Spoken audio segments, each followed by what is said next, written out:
National Day for Truth and Reconciliation was marked locally by a walk. And if you didn't have an orange shirt, no worries. There were plenty to go around on this day of particular significance in Port Alberni. And the Alberni Indian Residential School once stood in our community and in our lands ever since 1893 roughly until 1973. And students from over 70 First Nations were taken from their homes and brought to the school.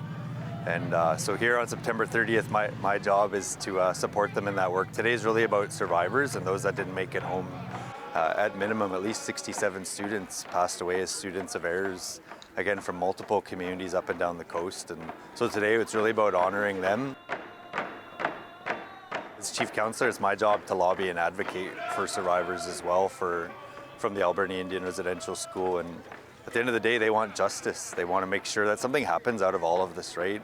From Tecumloops and the 215 potential unmarked graves and all the potential other unmarked graves throughout the country, is survivors continue to speak up and say they want justice. They want to make sure somebody or something's held accountable, because they always say, what was the point in all of this if nothing actually ever happens out of it?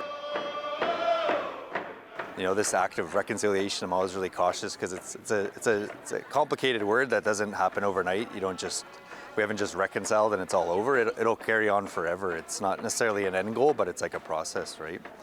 And so my job here today, I think, is just to walk with people and welcome them to the territory, hold up survivors so that they know that they're loved from a ton of different other people.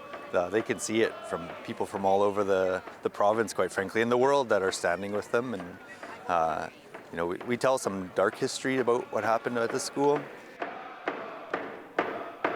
Really, it's just walking shoulder to shoulder, not just with Tseshaht and Nuu-chah-nulth and other Indigenous people, but with Canadians. And it's a pleasure and it's an honor that we have so many people that stand here and walk with us for those survivors and the kids that didn't make it home.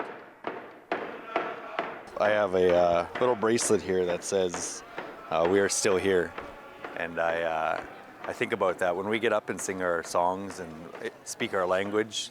It's because of those survivors that made sure we held on to it despite everything that happened to them and trying to get it pulled out of them, you know, taking the Indian out of the child. We're still here, and we're going to survive and we're going to thrive. We're not going anywhere.